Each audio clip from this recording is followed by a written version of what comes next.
पहरेदारी के दौरान भाड़े के सैनिक को कुछ अजीबोगरीब चीज दिखी। जहाज पर लटके सभी लाइफगार्ड अचानक दो टुकड़ों में टूट गए। इससे पहले कि वह कुछ समझ पाता, अगले ही पल किसी अज्ञात चीज ने उसके शरीर को टुकड़ों में फाड़ दिया। मालवाहक जहाज नियंत्रण खोने वाला था। एक व्यक्ति ने भागने की कोशिश की, लेकिन जैसे ही जहाज धीरे धीरे नदी पर अदृश्य पतली रेखाओं के ऊपर से गुजरा, एक खामोश हत्या जारी रहा। इस समय कप्तान को एहसास हुआ कि कुछ गड़बड़ है, लेकिन जब उसने गोदाम के बाहर देखा तो वह यह देखकर भयभीत हो गया कि डेक पर सभी चालक दल के सदस्य अचानक मर गए थे। वह अपने सामने के दृश्य को देखकर इतना भयभीत हो गया कि वह वहीं खड़ा रहा। उसे कुछ समझ नहीं आ रहा था। कुछ ही देर में जहाज आगे बढ़ी, लेकिन वह धीरे धीरे कई परतों में कटकर बिखरने लगी और पतवार के किनारे से टकराते ही विशाल जहाज पूरी तरह से ढह गया। इधर पता चलता है कि इस जहाज पर मौजूद सभी लोग पृथ्वी के विद्रोही हैं। उन्हें खत्म करने और जहाज पर मौजूद 3 बॉडी की जानकारी को सुरक्षित रखने वाली हार्ड ड्राइव को पाने के लिए दुनिया भर की सरकारों ने सैन्य विशेषज्ञों को बुलाया है और सभी तरह के तरीके आजमाए हैं, जैसे कि हमला करने के लिए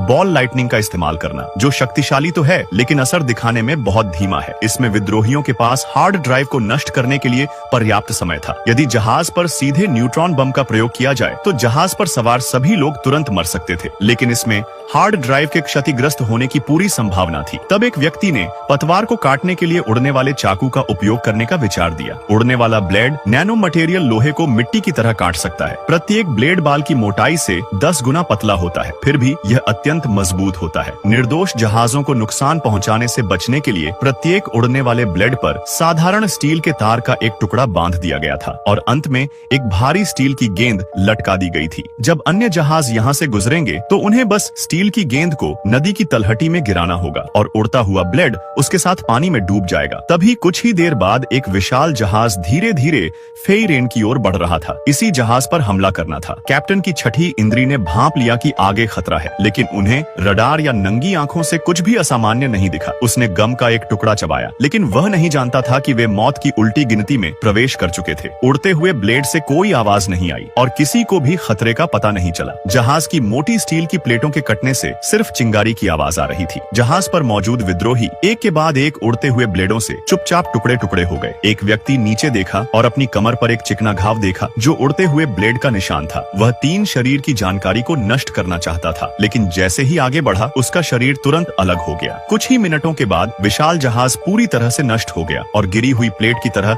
किनारे पर फैल गया और यह मानवता की जीत भी थी।